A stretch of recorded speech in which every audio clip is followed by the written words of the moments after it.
Have you ever just stopped and looked at a giant tree and wondered, how? How does a living skyscraper, a massive redwood, start its life as something you can literally hold in the palm of your hand? It seems so simple, but that journey from a tiny seed to a giant is one of nature's most incredible and complex master plans. So today, let's unpack that secret. So this is really the big question we're tackling. How on earth does the entire blueprint for a towering oak tree get packed into a seed that can be smaller than a speck of dust? I promise you, the answer isn't magic. It's a precise biological master plan. And that master plan has a name. It's called development. The best way to think about it is as the complete instruction manual for a plant's entire life, guiding every single step from seed to sprout to that towering tree, all in a very specific, highly ordered sequence. So what exactly is development? Well, as you can see, it's really the combination of two key processes. First, you've got growth, which is, the simple act of getting bigger. But just getting bigger isn't enough, right? You also need differentiation, and that's how cells get their specialized jobs. It's the critical step that turns a simple blob of cells into an actual functioning plant. We're going to kick things off by looking at growth.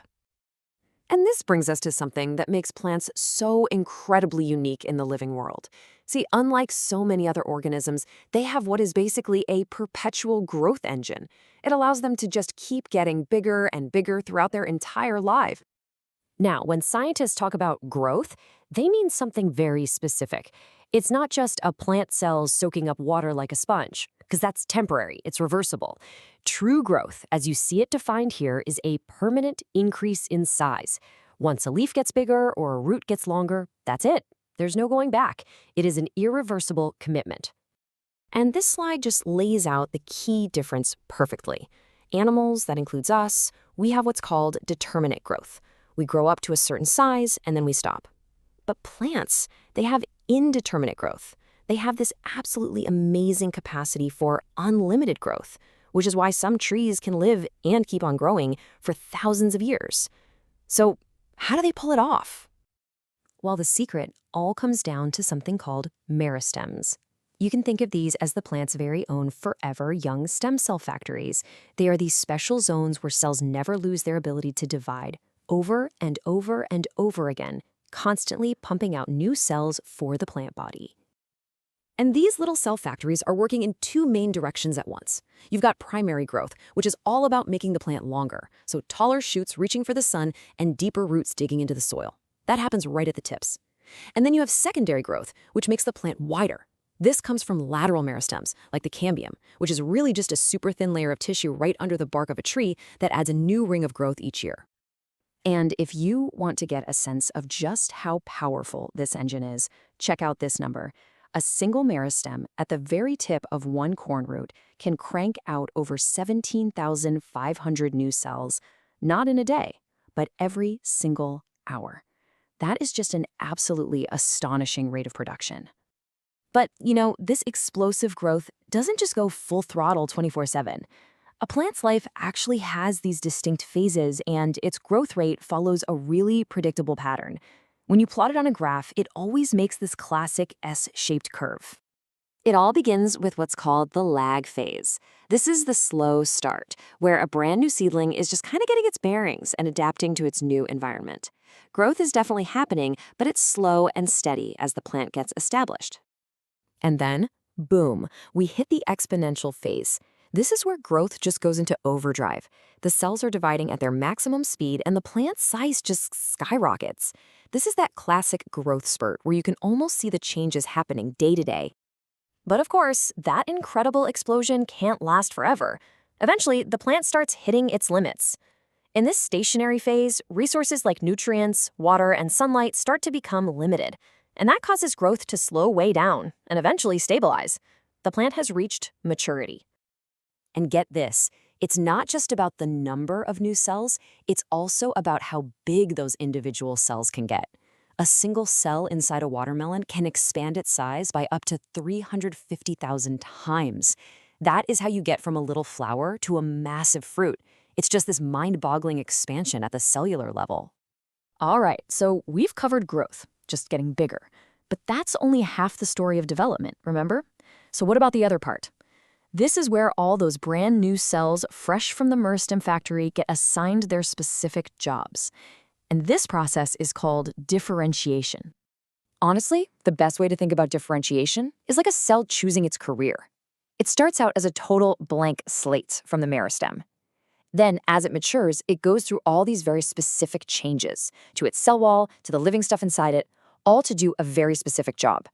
It might become a hollow, super reinforced cell that acts like plumbing for water, or maybe a thin-walled cell just packed with chloroplasts to become a little solar panel for photosynthesis. So, the typical career path for a plant cell is pretty straightforward. It starts as a dividing meristematic cell, then it differentiates, and finally it becomes a mature, specialized cell that has lost its ability to divide. Seems pretty permanent, right? A one-way trip? But this is where plants reveal another one of their amazing superpowers. What if that whole career path wasn't actually a permanent one-way street?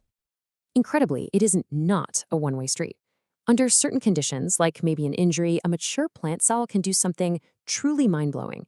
It can de-differentiate. It literally reverses its career path, becoming a dividing cell all over again.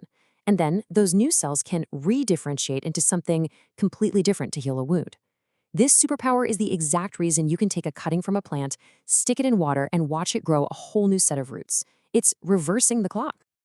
Okay, so we have growth and we have differentiation. But what's pulling the strings? What's the director of this whole show? What tells a plant when to grow, where to grow, and what kinds of cells to make? Well, the answer lies in a super complex system of chemical messengers. You can think of it as the plant's internal internet. These messengers are just plant hormones, and the easiest way to wrap your head around them is to think of them as two different teams. On one side, you've got the go signals, the promoters. They tell the plant to do things like divide more cells or grow taller. That rooting powder gardeners use, that's just pure auxin, a powerful go hormone. And on the other side, you have the stop signals, the inhibitors. They help manage stress or trigger things like fruit ripening, which is famously controlled by ethylene gas.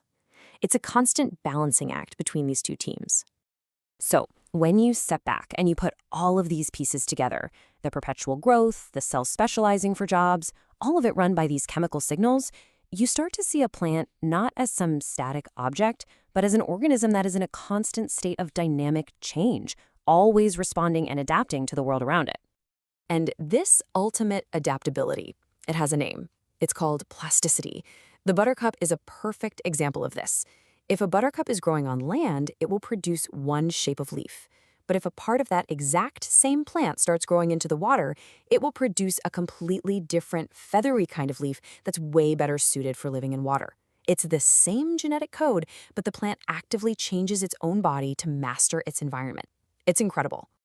So, let's bring this all home. We started by asking how a giant tree fits inside a tiny seed. And we found the answer in this amazing program called development, a combination of growth and differentiation. But when you learn about things like plasticity, it forces you to ask a much bigger, much deeper question. If a plant can actively reshape its own body to survive, is it just passively growing according to some fixed program, or is it in its own way actually making decisions? And that is a thought that can completely reframe how you see the entire green world around you.